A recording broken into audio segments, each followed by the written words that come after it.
பூங்காற்று திரும்புமா அடுத்த வர எபிசோடில் பார்த்தீங்கன்னா தீபாவளியை கொண்டாடுறதுக்காக குமரன் ஃபேமிலியும் ஆனந்தி ஃபேமிலி 2 ஃபேமிலி பார்த்தீங்க அப்படின்னா ரெசார்ட்க்கு போயிருப்பாங்க. அங்கே போயிட்டு ஜாலியாக என்ஜாய் பண்ணிட்டு இருப்பாங்க. அந்த ரெசார்ட்டில் பார்த்தீங்கன்னா நிறையா போட்டியெல்லாம் வைப்பாங்க. அந்த போட்டியில் கலந்துக்கலாம், யார் யார் என்ன செய்ய போகிறீங்க அப்படின்னு சொல்லிட்டு குமரன் பார்த்தீங்க அப்படின்னா எல்லாருக்கிட்டையும் கேட்பாங்க. அதுக்கு பெரியவங்களாம் பார்த்தீங்க அப்படின்னா நம்மளாம் முடியவே முடியாது, நம்மளாம் வேடிக்கை பார்க்குறதோடு சரி, நமக்கு இந்த டான்ஸ் இதெல்லாம் சுத்தமாக வராது அப்படின்னு சொல்லிட்டு சொல்கிறாங்க. உடனே ஆனந்தியையும் குணாவையும் கேட்கும்போது நாங்கள் ஏற்கனவே ரெடியாக தான் இருக்கோம், நாங்கள் டான்ஸ் ஆட போகிறோம் அப்படின்னு சொல்கிறாங்க. உடனே பார்த்தீங்க அப்படின்னா இன்பா நானும் குமரன் மாவை கூட டான்ஸ் ஆடுறேன்னு சொல்கிறாங்க. எனது என் கூடலாம் வேணான்னு சொல்லிட்டு குமரன் சொல்கிறாரு.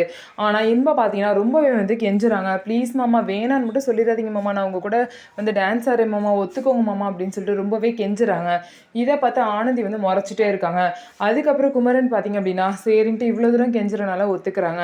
ஸோ இதனால ஆனந்திக்கு ஒருவேளை இன்பா சொன்னதெல்லாம் கரெக்டாக தான் இருக்கும் போல் அப்படின்னு சொல்லிட்டு தோண ஆரம்பிச்சிடும். ஸோ இப்படி இருக்கப்ப எப்படி குமரன் நம்ம மேலே ஒரு தப்பும் இல்லை, இன்பா சொன்னதெல்லாம் பொய் அப்படின்னு சொல்லிட்டு நிரூபித்து ஆனந்தி மனசில் இடம் பிடிக்க போகிறாரு அப்படின்னு சொல்லிட்டு வெயிட் பண்ணி பார்ப்போம்.